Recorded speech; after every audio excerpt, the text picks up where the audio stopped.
with them and really, again, get into soccer in San Diego. This is San Diego Punto Football. We discuss everything that has to do with soccer in San Diego. That's from the highest leagues to Bridge Marcata, which we'll also go ahead and talk about just the pickup games and everything that has to do with the culture. That's going to be at 9 p.m. with Paul Nathan. But before further ado, before we get into that, I want to go ahead and welcome back onto the show, onto the podcast. We had him a couple of months ago discussing the Club America Cup. It's going to be happening in partnership with Surf, one of the most important teams here in San Diego in a youth setting. And they had a tournament this past Memorial Day weekend. Hugely successful. We're going to get into it. Without further ado, let's go ahead and welcome to the Two Balls and a Mic and San Diego Football Studios, Mr. Brian Enge. How are you? Great, guys. Good to see you again. Thanks for having me back. Yeah, absolutely. Audio is good. We got it. We got it good. We're making sure we're all good to go on that end. Let me kind of throw, guys, we were moving out of San Diego Wave talk. Obviously, your daughter Sierra playing for the Wave. Do you keep up as much as any soccer dad with the team and everything that happens and all that good stuff? Yeah, it's interesting because just as San Diego soccer fan, I love supporting the team and would support the team whether Sierra was involved with it or not. And obviously, as a dad, I watch pretty closely and have had a chance to watch a lot of my kids play in college or professionally. And so, yeah, I enjoy it quite a bit. And in a lot of ways, right? Like you're a team leader, dad, for helping be a major component in spearheading this event that happened this last week, Copa Club America, happening, and so you get to see a lot of other dads and other families come together and enjoy their children playing the sport and expressing themselves on the field. Could you just kind of recap and tell us, how this came together once again, and really what it meant to see this in the backyard, to see these important tournaments here in San Diego? Yeah, thanks. It was true joy this weekend, right? See 750 teams playing in a beautiful grass and having great competition, teams from all over the world competing, and really just seeing kids just with big eyes and big passion and excitement.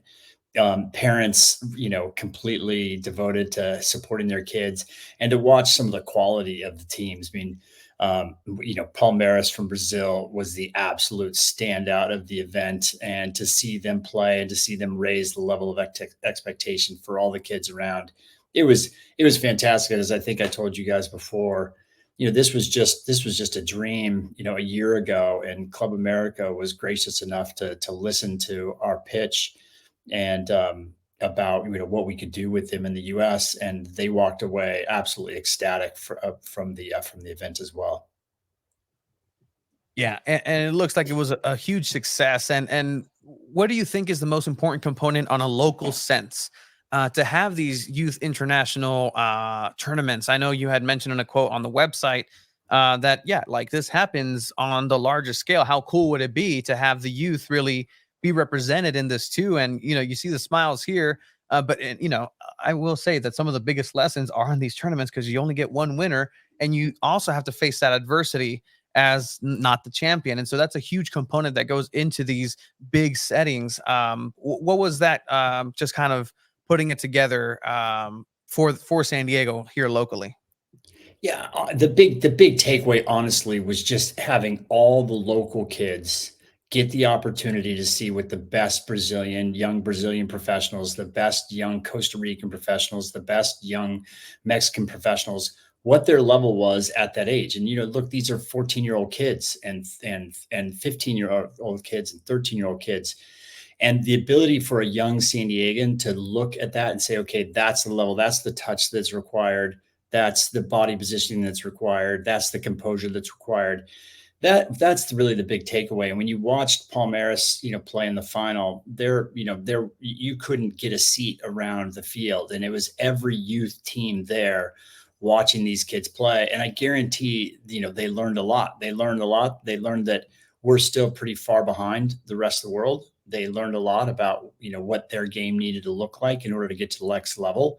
And so for just for the youth of San Diego to get exposed to this type of level, and it's really different when you're watching a pro, right? When you're watching someone who's 25, 30 play versus watching someone that's 14 play. And I think you learn a lot more lessons as a 9, 10-year-old kid watching a 14-year-old play than you do, frankly, watching, someone in MLS. Hey, Brian, nice to talk to you. I was kind of curious. I've been, kind of showing my girlfriend soccer more and more, and just watching Brazilian soccer is something that I've definitely enjoyed watching more with her, just because it's like you can see that different style, that different beauty to the game, that touch, and watching a young team like that is must be a lot of fun. I'm kind of curious. Do you have like a favorite style that you saw of soccer from those youth tournaments that you got to see today? I mean, hard not to just fall in love with the Palmeiras team. We spent a lot of time with their directors, and they basically had said that age group, the um, the 2010 age group for Palmeiras had been absolutely killing every team in South America over the last few years. So, really, truly, the best team in that age group in all of South America. And to watch I think that the best term for me was just smooth, right? Just to watch the Mhm. smoothness of every action, the smoothness of their run, the smoothness of their gait, the smoothness of their touch, the smoothness of their decision making. It was absolutely beautiful, and frankly, I think significantly more beautiful than any of the other styles that we saw out there. So this is $1 million question, right? Like, look, at the end of the day, I for one am a Mexican national team supporter, but doing this coverage locally in San Diego, I'm helping the US in a lot of ways. And I think the one biggest aspect is that the entity that needs to know that the US is capable of world domination in soccer and has yet to figure that out is the US. So what is that? How do you find that catalyst to make that jump into not necessarily being like Palmeiras, being like those Brazilian teams, but really honing in a style for the U.S. to flourish? And what does that look like? And it has to start here. I remember when Jurgen Klinsmann came to the U.S. and really started putting that academy setting. That was a different tone, and it set up a lot of these uh, stars now for success. But what is that component that's missing, or how can we get that quantum leap from where the Brazilians are and the rest of the world to what's happening here locally? Yeah, well, I would say first of all, that's the right term, quantum leap. And sadly, I think when you looked at the difference between our kids that age and those kids, it still is a quantum leap, and it's a reminder that as much as we've made progress, there's a lot of progress to be still be made. And for me, I think a lot of this is just consistency. I mean, you're talking about kids who are coming in and being part of a program and getting the same training and the same consistency and having the patience to focus on development more than winning. And you look at how difficult it is for like our San Diego Surf Boys program, where to even just get consistency, because every year we're losing 5 to 6 kids to MLS academies across the country, right? So you lack the consistency. Whereas even on our girls' side, where we don't have kids getting pulled off, we can be, far more consistent with our approach and our style. And so getting the patience to be consistent and the patience to focus on development, to me, is the biggest difference still between what you're seeing in a place like Palmeiras and a place like, San Diego Surf. Speaking of consistency, I mean, there's a new MLS team coming to San Diego. I'm kind of curious Oh if yeah. you've had conversations with the team about kind of dealing with that development. I know they have a different project with Right to Dream, but has there been conversations between Surf and San Diego FC? Yeah, absolutely. And look, we care first and foremost about the player. Whatever development pathway is the best for the player, that's where we want them to be. So we 100% support those guys. Frankly, I think we're making their job easier. They probably had 8 scouts out at our fields, trying to find their first classes. And, we work with them closely. We want to make sure that we're sharing information, sharing opportunities with them. And we think the Right to Dream Academy and the system that they've developed all over the world is incredibly successful, and we'd love to support it as much as we can, both for the kids and for the San Diego community.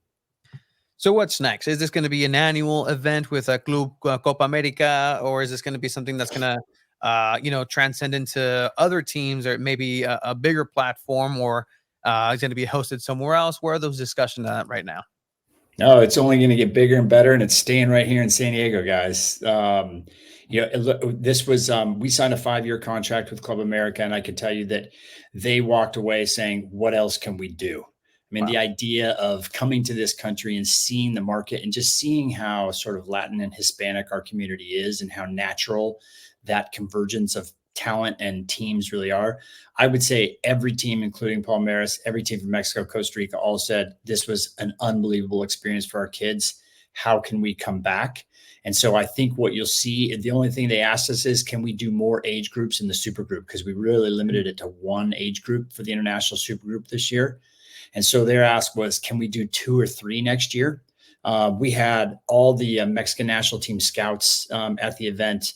We had all the scouts from the big clubs in Mexico at the event, MLS scouts, obviously. So I think everybody's just asking for more of the same, and it'll stay right here in San Diego.